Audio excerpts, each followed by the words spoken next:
Believe me when I say we have a difficult time ahead of us. But if we are to be prepared for it, we must first shed our fear of it. Hey, how you doing? This is Gerald. Just want to make a quick video and talk to you about your fears.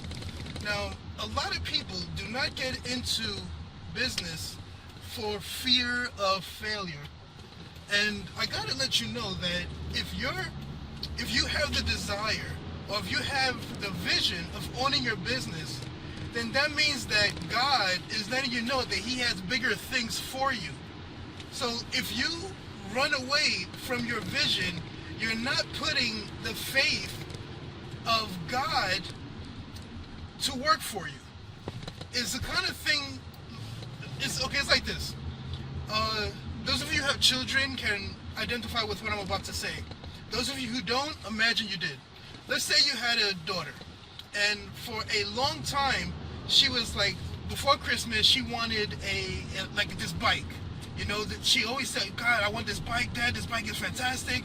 Please, please, please, Dad, or Mom, give me the bike. I'll do the dishes, you know.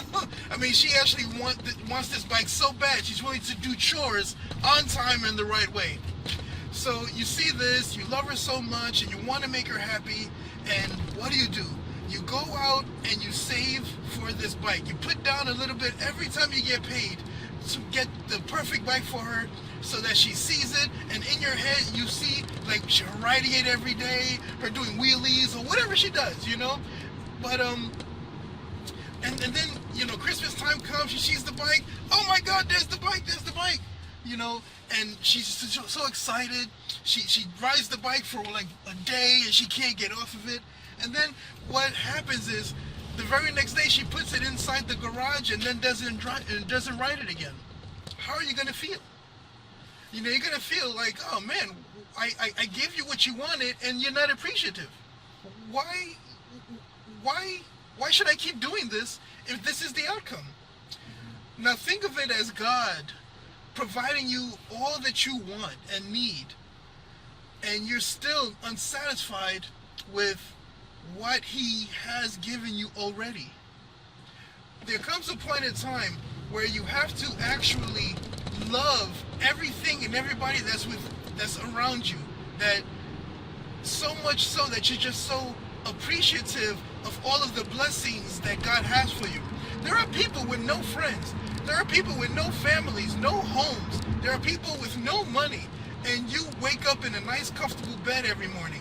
You eat whatever you want. You have a job that you can go to. You can pay your bills. You can go to the movies. You can do so many things. You can call one of your friends and say, hey, let's hang out, let's do whatever. And those things are blessings. And yet you're still not satisfied with that. So then it goes back to your vision. Now, I firmly believe that if God put a vision in my head, then He's going to provide for that vision. So what do? I start my own business. Okay, I'm with EPXBody.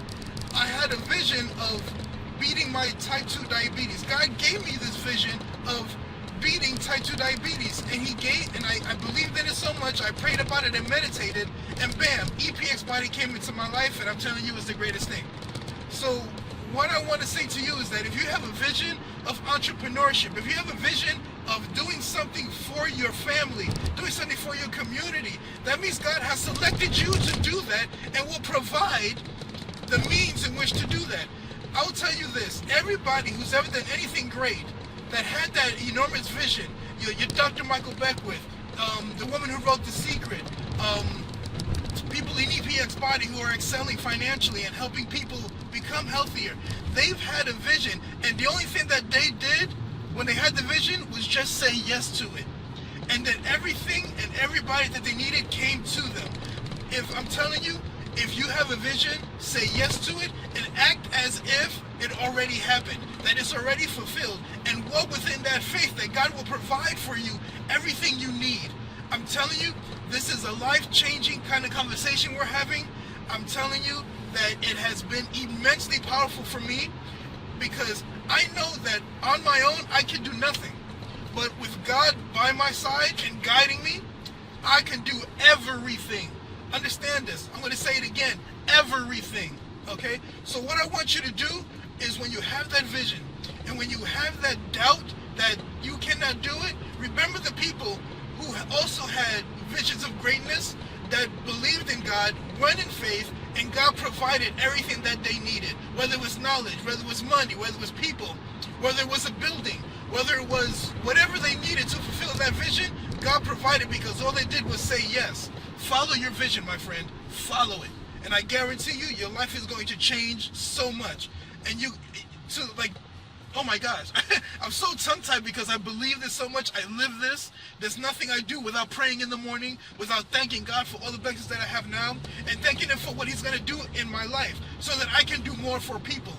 Wallace Waldo says that it is the desire of God for you to be rich. He can do more with you or in you if you have mastery of the physical things around you. What does that mean? God wants for you to be a blessing for others, but you have to understand that He has to bless you first. So the first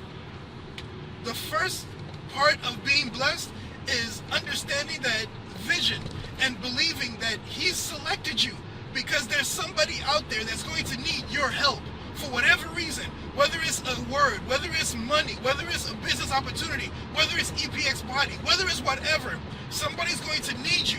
And by you saying no to your vision and saying no to the beliefs of God and that the faith that you need for His fulfillment,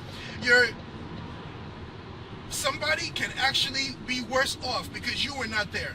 By you not saying yes, somebody is not going to succeed. Somebody is not going to be blessed. Somebody is not going to excel in whatever they want.